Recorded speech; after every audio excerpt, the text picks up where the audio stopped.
Students, welcome to the channel. आप सभी का मेरे चैनल में बहुत बहुत स्वागत है।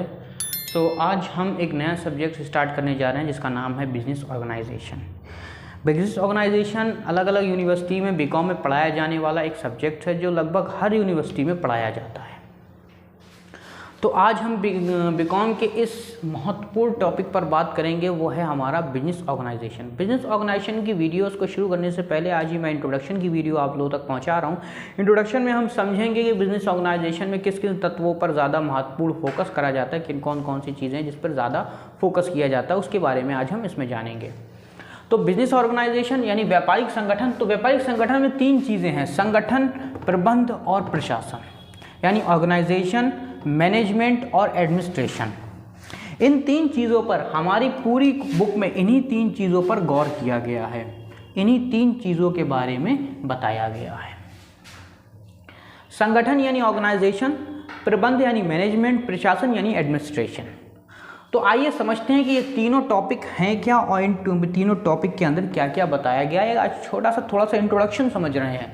हम बहुत ज़्यादा एक्सप्लेन नहीं करेंगे इस वीडियो में, क्योंकि इसके आगे वाली वीडियो में हम संगठन पर एक पूरी वीडियो हम आपको प्रोवाइड कराएंगे, प्रबंध पर भी पूरी वीडियो भी प्रोवाइड कराएंगे और प्रशासन पर भी हम 1 से 2 वीडियोस आपको देंगे जिसमें आपको ऑर्गेनाइजेशन और मैनेजमेंट और एडमिनिस्ट्रेशन के बारे में समझ में आएगा। तो आइए हम आज सिर्फ इसके इंट्रोडक्शन के बारे में बात करते हैं। संगठन है क्या? संगठन है किसी सामान्य उद्देश्य की प्राप्ति के लिए, किसी सामान्य उद्देश्य या उद्देश्यों की प्राप्ति के लिए, किसी सामान्य उद्देश्य या उद्देश्यों की प्राप्ति के लिए विशिष्ट अंगों का मैत्री संयोजन ही संगठन कहलाता है। मतलब ये समझ लीजिए, आपको एक फैक्ट्री स्टार्ट करना है, तो अब उस फैक्ट्री को स्टार्ट करने से पहले आपको क्या करना पड़ेगा? उसके जो महत्वपूर्ण तत्व हैं उसको इकट्ठा करना पड़ेगा, उसको संगठित करना पड़ेगा, उसको ऑर्गेनाइज करना पड़ेगा। जैसे मान लो आपको फैक्ट्री के लिए जगह चाहिए, जगह का इंतजाम करना होगा। जगह के बाद आपको कौन सी मशीनें चाहिए, कौन से मजदूर चाहिए, कौन से एम्प्लॉयज़ चाहिए, कौन से क्लर्क चाहिए, बिजली कितनी चाहिए, उसके बाद आपको कितना पैसा चाहिए, इन सब चीज़ों को ऑर्गेनाइज करना पड़ेगा, इन सब चीज़ों को इकट्ठा करना पड़ेगा, इन सब चीज़ों को एक जगह पे संगठित करना पड़ेगा। दैट मीन उसका मतलब होता है संगठन, जिससे आपका उद्देश्य, जो आपका उद्देश्य है, जो आपका ऑब्जेक्टिव है, जो आपका मोटिव है, वो मोटिव पूरा हो सके। अगला है हमारा प्रबंध यानी मैनेजमेंट। मैनेजमेंट क्या होता है?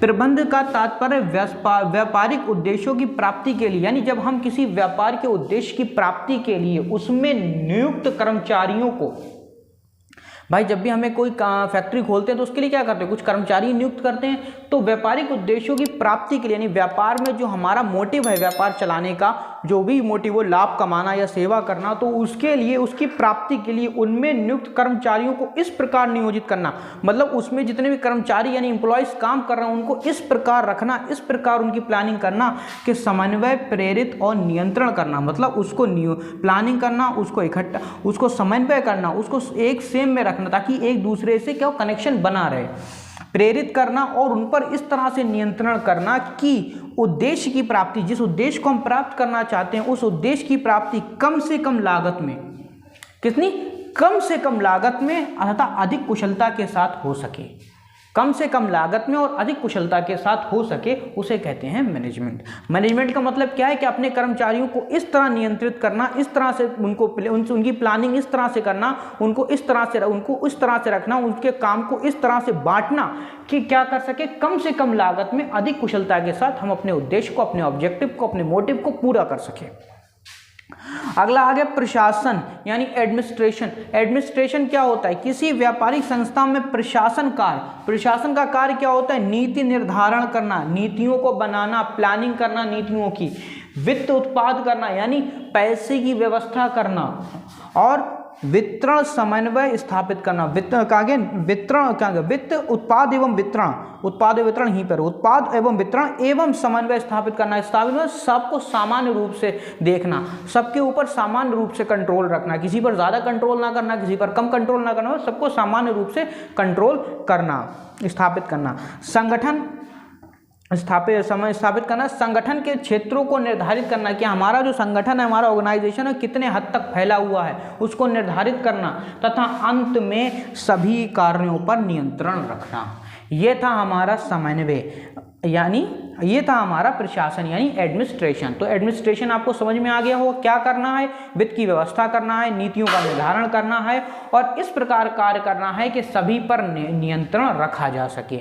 तो ये हमारे 3 टॉपिक आज की वीडियो हमने क्लियर करे, संगठन, प्रबंध और प्रशासन यानी ऑर्गेनाइजेशन, मैनेजमेंट और एडमिनिस्ट्रेशन को आज हमने इसमें कंप्लीट किया। तो आई होप आप लोगों को ये सब चीज़ें समझ में आई होगी। इसके बाद भी अगर कोई कन्फ्यूज़न है तो आप हमसे कांटेक्ट करके अपने कन्फ्यूज़न को दूर कर सकते हैं। थैंक यू वेरी मच, मिलते हैं अगली वीडियो में।